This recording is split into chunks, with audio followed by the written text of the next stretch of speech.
History often paints the Crusades in broad strokes of black and white. Christian knights against Muslim warriors. A clash of civilizations. But what if I told you the lines were far more blurred? What if I told you that on those very battlefields, men fought and died, side by side with those they were told to hate, bound not by faith, but by chains? This is the forgotten story of the slaves of the Crusades. For centuries, both Christian and Muslim powers practiced slavery. It was an accepted, if brutal, fact of life. Pirates and raiders from both sides prowled the Mediterranean, capturing ships and raiding coastlines. The unlucky souls they caught were sold in bustling slave markets, from Cairo to Venice. These weren't just laborers. They were skilled artisans, scholars, and, most importantly for our story, soldiers. These captured warriors were a valuable commodity. A strong, experienced soldier, regardless of his faith, was an asset. And so, an extraordinary and grim reality emerged. Christian lords purchased Muslim soldiers, and Muslim emirs purchased Christian knights. Stripped of their freedom, they were rearmed and forced to fight for their captors, sometimes against their own people, their own kin, and their own faith. Imagine the torment.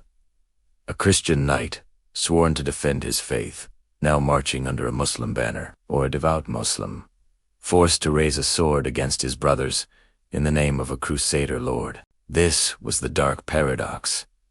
At the heart of these holy wars, these slave soldiers were known as Mamelukes in the Islamic world, and by various names in the Crusader states. Their lives were a tightrope walk of survival. They were often treated with a degree of respect for their military skills, yet they were always property. Their loyalty was constantly questioned, their every move watched. An act of defiance could mean a brutal punishment, yet an act of valor could earn them better treatment, perhaps even a sliver of trust. They lived in a gray zone, neither fully enemy nor fully ally, their identities forged in the crucible of their enslavement. Now, let me tell you about a man named Usama ibn Munshid. He was a Syrian diplomat, warrior, and writer from the 12th century. His memoirs give us an incredible, first-hand look into this complex world. Usama wasn't a slave, but he interacted with them, fought alongside them, and wrote about them. And through his eyes, we can piece together a story that defies all our expectations. Usama recounts a fierce battle. He was fighting alongside a Crusader knight he knew.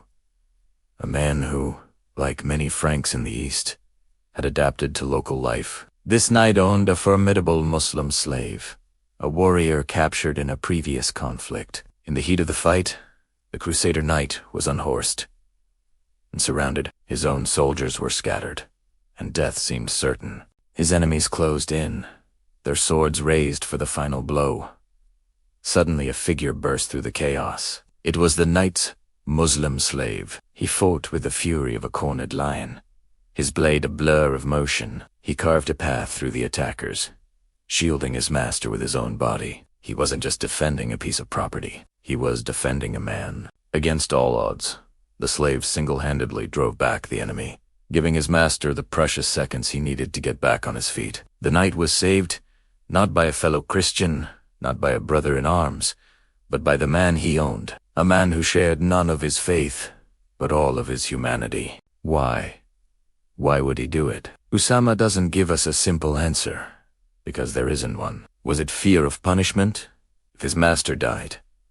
Perhaps. Was it a calculated bid for a favor, for a better life, maybe even for freedom?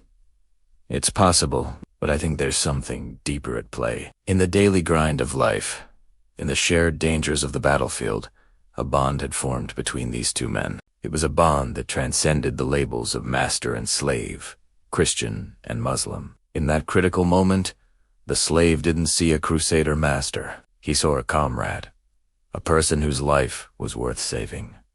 This wasn't an isolated incident. Historians have found other accounts, fragments of stories hinting at these strange and powerful relationships, bonds of loyalty, respect, and even friendship that grew in the most unlikely of soils. These stories force us to look past the grand narratives of holy war and see the individuals caught within them. They were people, just like us, trying to survive, making impossible choices, and finding humanity in the most inhumane of circumstances.